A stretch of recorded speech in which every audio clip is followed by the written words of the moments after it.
जय श्री माता जी। हम सभी श्री माता जी के चरणों में वंदन करके बंधन लेंगे। We will bow down to Shri Mataji and take bandhan collectively.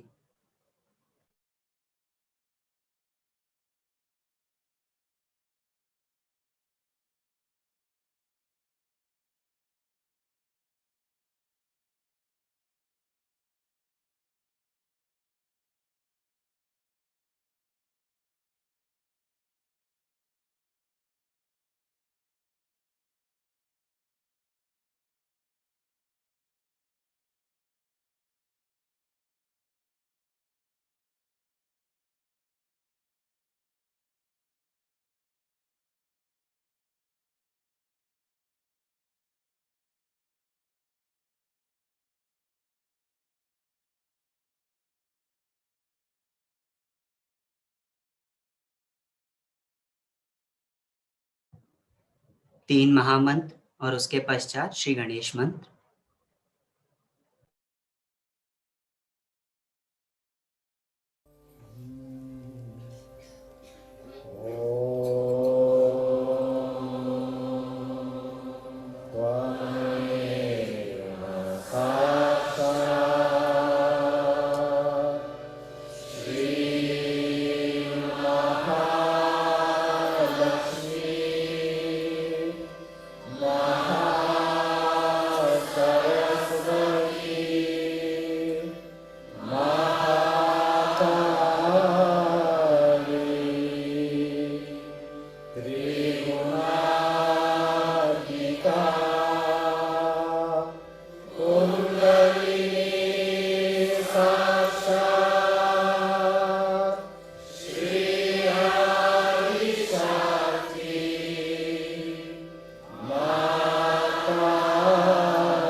अपना बायां हाथ श्री माता जी की ओर रखेंगे और दायां हाथ धरती माँ पर। We will keep our left hand towards Shri Mataji and right hand on Mother Earth. Shri Mata जी, कृपया करके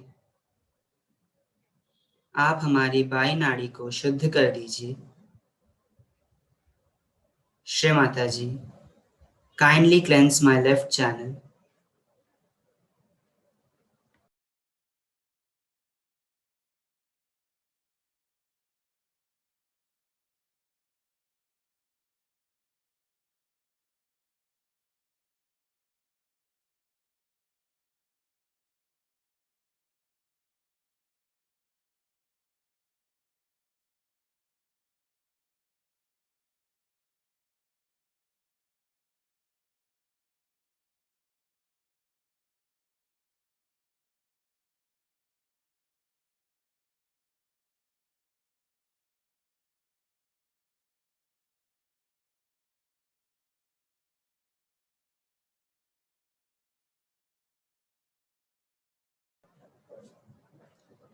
अपना दाया हाथ श्री माता जी की ओर करेंगे और बाया हाथ आकाश की ओर.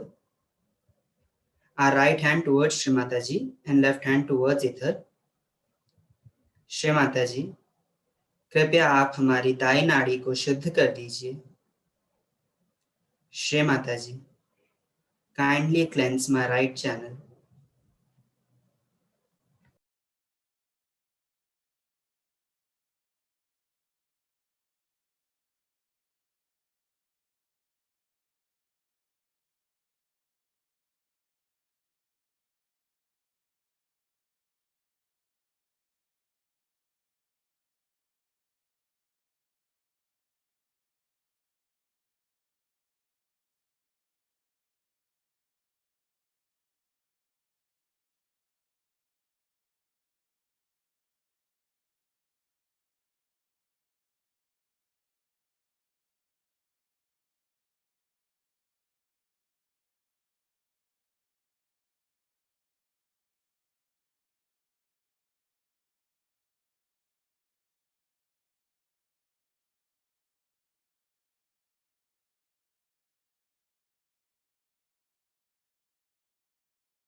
अपना बाया हाथ श्री माता जी की ओर करेंगे और चित्त मध्य नाड़ी पे रखेंगे. We will keep our left hand towards Shri Mataji and attention on central channel. Shri Mata जी, कृपया आप हमें निर्विचारिता प्रदान करें. श्री माता जी, kindly establish us in thoughtless awareness.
हम सभी श्री माता जी की अमृतवाणी का आनंद लेंगे.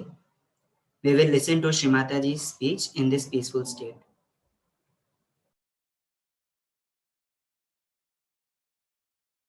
Develop a hypertension, you become very agitated, you start dancing, doing all kinds of things.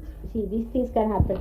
That you may start dancing, jumping, shouting, doing all kinds of things, getting into licentiousness, permissiveness, because that's how you are let loose. You see, the control on your being of the wisdom is lost, and then you just get into it. You don't feel the pinch of the, you can call your conscience. The pinch of the conscience is no more. You just go arbitrary and you just shoot off. It can happen to people even without feeling this. Even without feeling this, some people can get into that kind of mood. That's how they become alcoholic and they become all these things where they have no control. Now, Jane, would you speak something? Eventually, he was absolutely on deathbed because he got cirrhosis of liver and he was going to die. See, he had left Sahaja Yoga, he wanted to do it on his own and all that, and he just lost it. Poor thing, within 3 months he started showing results. And he was so badly off and brought him home. My husband had gone abroad. When he came back, he said, "What's this? You've got a dead person in the house. They are going to prosecute us. We are all going to be in jail. He's going to die." Next moment, the way he is, I just can't look at him. He was very angry. I said, "Now where can I send him? You see, after all, he's so sick. It would be very inhuman to send him anywhere out." He said, "All right, tomorrow you arrange something and send him away."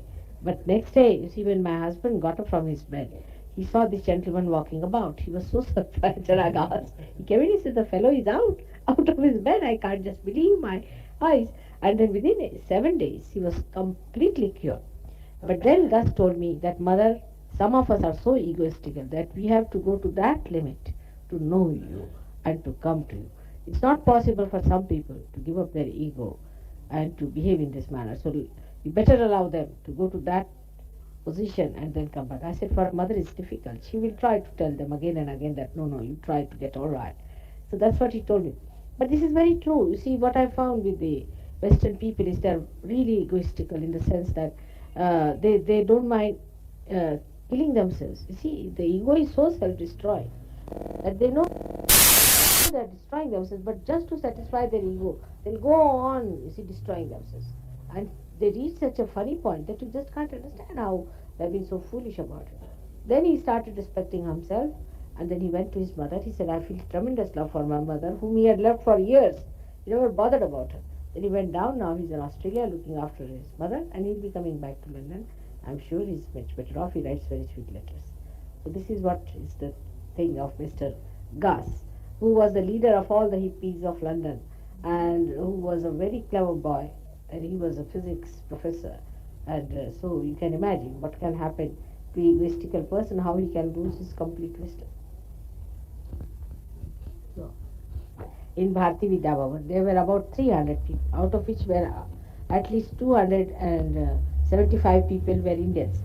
And they all were suffering from some disease or other. I got such a fright and I was so angry with all of them. I said, "None of you are healthy to come to me." Some were suffering from paralysis, some were suffering from gout, and all kinds of troubles they had.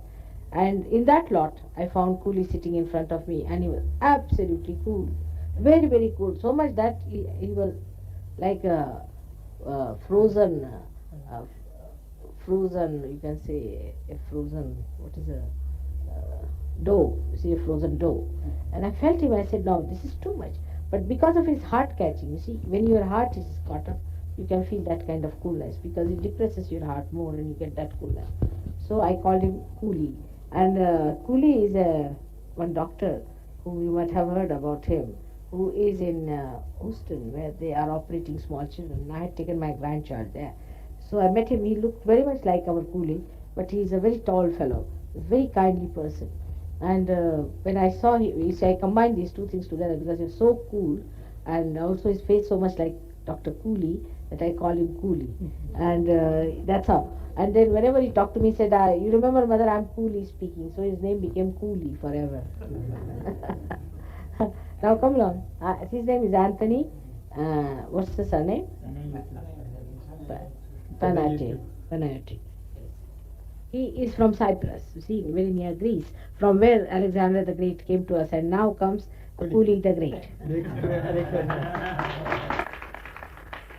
But I must also give the other side of the picture. Is the other side of the picture is that though you people have one problem which I call as the sin against the mother, also Indians have sin against the father, which they do not know. You see, in London, you cannot imagine somebody running away with your chappals from Caxton Hall. I mean, that nobody would can even think of such nonsense. You see, but here, how many of you have lost your chappals in the program? And not only you, but even yesterday, poor Mr. Pradhan lost his new shoe because he wore it for a function like that. See, this kind of absurdity is only possible in this wretched India, where you get all this kind of nonsense. You see, that's the point where I really cannot understand that people are so much worried and upset about their belongings, about their things, and they want to grab anything that comes in their way. If they can do it without paying anything for it, they'll be very happy. So in this way, we are really committing sins against the Father, who has said that he's going to look after us the Kshema also. He looks after the Kshema. And while we do not believe into it, that he looks after, we get upset for little money spent here, we get upset for little things done there. I mean, we are really that way very, very funny people. Though Indians are very generous, no doubt, but they do not mind taking away things without the knowledge of the person uh, who is around. You see, it's something so funny. Of course, everybody does not do it, but quite a lot of, but especially the people who are at the helm of affairs are absolute cheats sometimes and are so funny one can't understand why do they want to cheat. I mean, they have everything and they have got a lot of money, but they won't mind taking away some money from you, taking away some money from the other person. For no rhyme and reason, they will expect you to give them money and bribes and things like that. So this is something so surprising that in London we have taken a flat now, we have taken a house. We had taken a flat from an Indian, then we took a house in London. I didn't have to pay any black money or anything like that for taking this house, and it worked out very well. But here it is not possible unless and until you give them some black money and you do all kinds of nonsensical things. It's very, very difficult. Even in England, Indians try this trick with others. If you remember, our first flat fellow wanted us to give him some money and wanted this and that, and I had a big argument with him. So this kind of a nonsense, which I call as the sin against the father, is all the time. Even if they get, you see, a broken chapel somewhere, they would carry it out. I mean, uh, all this kind of a thing is not possible in London. People are very, very honest, and they don't take somebody's money like that, nor do they take away things. Here, if you have the kind of newspaper distribution you have there, people will take away the newspaper, they will take away even the container of the money, and also the cash box, and also the lamppost.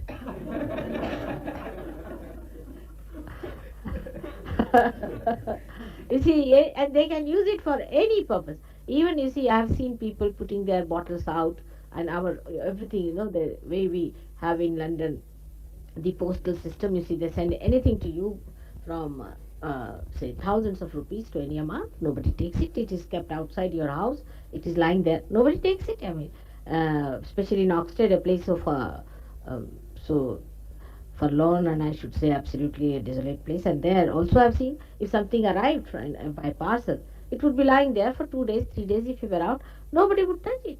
I mean, that is not possible here at all. I mean, people would even take away the locks that you have. They'll take away the panels you have. I mean, they can take away anything they feel like. Can you imagine? In India, people can even take away a small little what do you call this, a tap, you see, that is hanging out. From the bathrooms, they'll take away the taps. You allow them to go to uh, wash in your wash basin, they may take away your wash basins, you see. Dustbins, they'll take away your dustbins, you see. They can take away anything. I mean, like they are possessed by some people who are thieves and thugs. I don't know what. Our gurus are just the same. They don't mind living on opium, that is other people's money, you see. They indulge in other people's money all the time. They have no shame about it. And when I say anything about it, people say, Mother, you're very hard on them. What should I say? Should I garland them and make an arti out of them that what thugs you are, very nicely living on the people's money? I mean, I just can't understand. What should one say? I feel so ashamed of them and responsible also. The way they have really lynched all the Western seekers. And these are sadhus and they have no business to do that. And with that, they have put only bhoots into them and have taken away all that there. Even, you see, there are some people, one boy came to meet me. He didn't have a proper shoe on him, and he's the son of a lord. And he said, now my father has no place for me because I stole some antiques from his house, sold them to give it to this fellow who is having a airstrip for himself. Is this the way to lynch people and take money from them and befool them? I mean, this is really shameful, absolutely shameful, and I'm really ashamed of it. So, though, I mean, we are in a way naive because we are not yet exposed to that kind of a sex-oriented society, but it will take no time if we do not stop it now with a complete force. It will take no time for us to get into that horrible perverted thing, you see. And the other day somebody asked me, what do you say to permissiveness and to licentiousness? So I said, it means in our Indian language, we call it badmashi and badchalni, you see. This is the word we have got. I mean, we have no other sensible word for these things are called badchalni and badmashi. See, this is the word we have got. What am I to do? I mean, if these are the words, can you suggest some new words for permissiveness and licentiousness? These are all horrid things. And I mean, this is regarded as something very bad.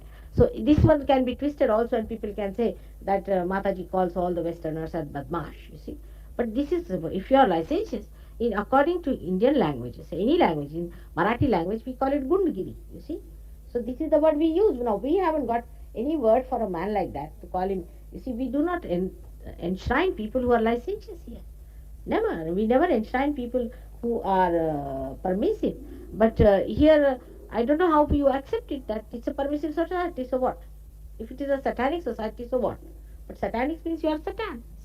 See, you have to say you are satans. I mean, even if you don't like my language, what other words can I use? You tell me. Is there any other word that can really describe that? It is simply a very, very dilapidated state of affairs, and one has to accept it. It's horrible. It's rotting the whole society there, and we have to warn our people with very strong words. Even if people think that these words are very very strong, you should not mind telling them that this is a very wrong thing we are doing in that country, and one should never do it, and one should never accept, because this may come here also. It's so shocking. Today she was telling me something, Felicity, and uh, Parveen was there, and she just couldn't understand anything. She was so shocked. She was perspiring. Zareen was there, and she was perspiring, and she couldn't understand how could she stand all this nonsense. No girl in India would stand this kind of a nonsense. Any man tries to touch her, she will just slap him nicely and put him right. She knows what it means. But you see, you are so naive also about these things that you go on compromising on these fundamental things, and on certain things like putting on weight, you get so upset. You should be upset about losing your chastities much more than about losing your weights and things like that. It's nothing important. You see, the priorities are so funny that sometimes I just can't understand. The main thing is your chastity is the most important thing. It must be saved and should not be allowed to be challenged by anyone whatsoever. Women have given up lives. They have burnt themselves in this country for saving their chastity. That's the most important thing that they want to save. While there it's so sex oriented that you have to, you see, you have got ideas also about your figures and things, so that the body should be so attractive. Like it's more prostitution, I feel myself. The way all the time paying attention to your body, that you should be attractive to others. I mean, this is something absurd. And there is no beauty in such things. It is nothing but perversion of life, absolute perversion. You should try to remain in such a manner that you are dignified. And even the ideas are so much changed now. I think it's much more satanic than anything else. Because, see, if you see Mona Lisa, who is regarded as still the best painting, she was a plump lady. And nobody has any objection. They pay such a lot of money just to see her face. While suddenly the ideas have changed, I think a satanic force has worked out to weaken the women in this manner. You see, because a woman who practices these things becomes very weak physically, and then people can dominate them and can overtake them. You see, and that's why these funny ideas about reducing women and men and making them absolutely slaves of these horrible satanic gurus and things have started, I think. This is how they do it. Perhaps it's a very, very subtle way the satanic acts through putting these ideas. The other day only a friend of mine had come and she was telling me about her sister-in-law who went into a drastic, this, what you call, reduction process suddenly. And I had met her about 10 years back when she started it, and I told her, what are you doing? You're looking so much older than your age. You're looking at least 10 years older already. Now this lady told me now she looks like your mother. I said, really? She's so much younger to me in age. She said, she looks like your mother, because thin people look so much older. I've seen women of my age in England look at least double my age. I mean, they look like my mothers there. Because of this kind of thing, you see, the whole body shrivels up. And also a little resistance that is needed, or a little reserve that is needed is not there, and a balance in the body is not there. And it's a very wrong thing to treat your body so shabbily just to satisfy certain foolish ideas that are all around. You see, be kind to your body. Don't try to be very, very hard on this. It works on your heart. You might get a heart attack. You might get any kind of problems. And it's a very wrong thing. Don't develop yourself on the lines which are suggested in the West. I've seen women are so fidgety and so irritatingly boring with their figures. I don't know how people manage with it. That's why you are having divorces also. You are having divorces. The women who always who go to dieting are very irritating type. Actually, is a common thing. You know, Brutus has been described by Shakespeare as a thin man who was so irritatingly funny that people never liked him. He was always complaining. So one must understand you must have a little balance within yourself and don't go all out for something that is so nonsensical. And always after Sahaja Yoga, you'll find you will have a body which will have a weight and a little, you see, because water is accumulated, and you will have a personality with that. Otherwise, I have seen some ladies who reduce themselves too much, and when they went to England, one of them was a wife of a cabinet secretary, and she was taken as a secretary, and she was made to sit somewhere in the corner, you see. And the gentleman came in and he said, "Where's my wife?" He said, "Your wife never came in." He said, "No, but I think my wife was here." So he said, "No, no, she's not, never come." She said, "But she was to arrive here earlier." Then they said, "No, there's only one Indian lady who has come. She's sitting in the corner there." And they said, "We thought she was your secretary." See, a certain amount of dignity is needed. And also in India, see, all our gods and goddesses have been like that because it gives you a dignity, a contour, and a personality which is required. Of course, it should not be a hindrance to you in any way and should not be too much.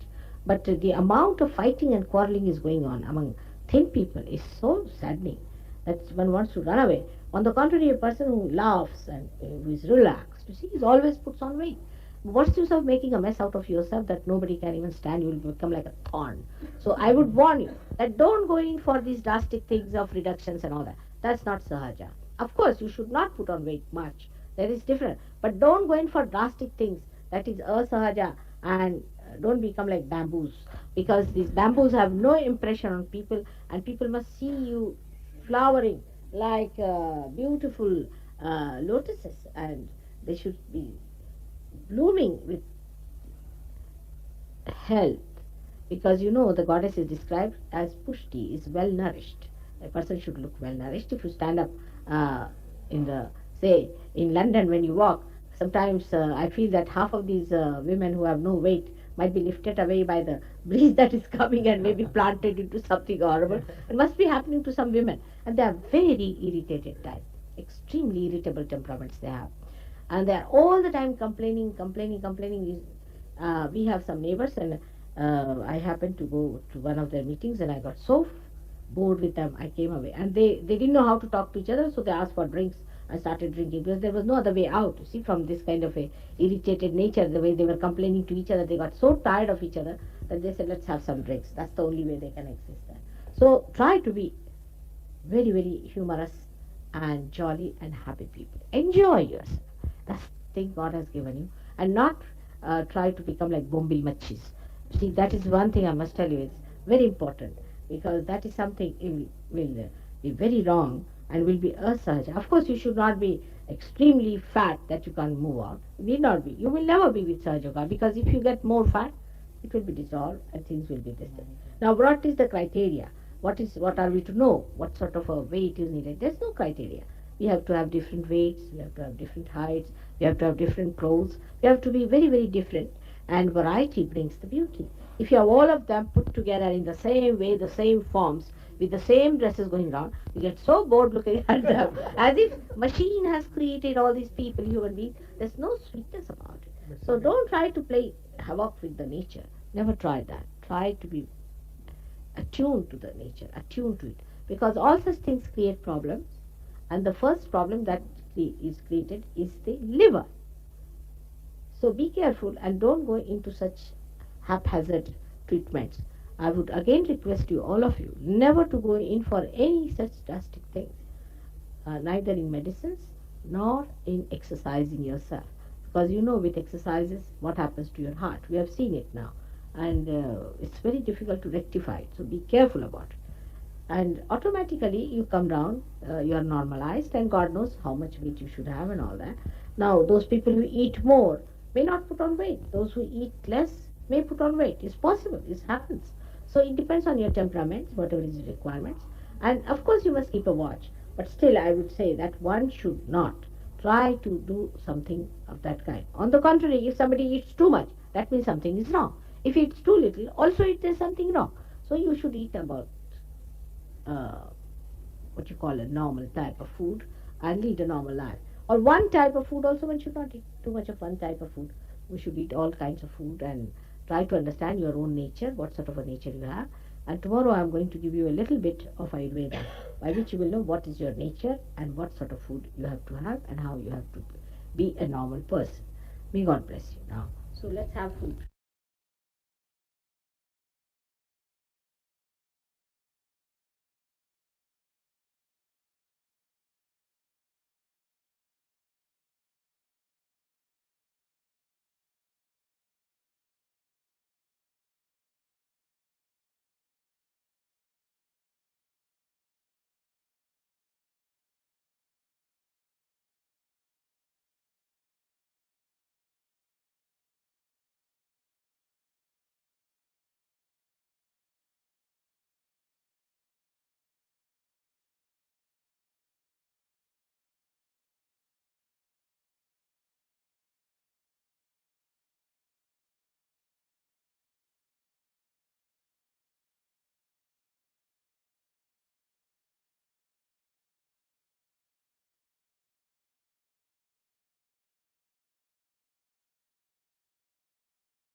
जय श्री माता जी।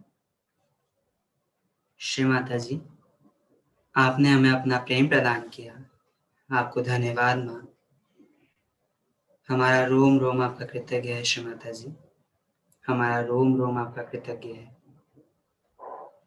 श्री माता जी, thanks for your divine love that you have showered upon us. Thank you Shri Mata जी। हम सभी श्री माता जी के चरणों में वंदन करके बंधन लेंगे। We will all bow down to Shri Mataji and take bandhan collectively.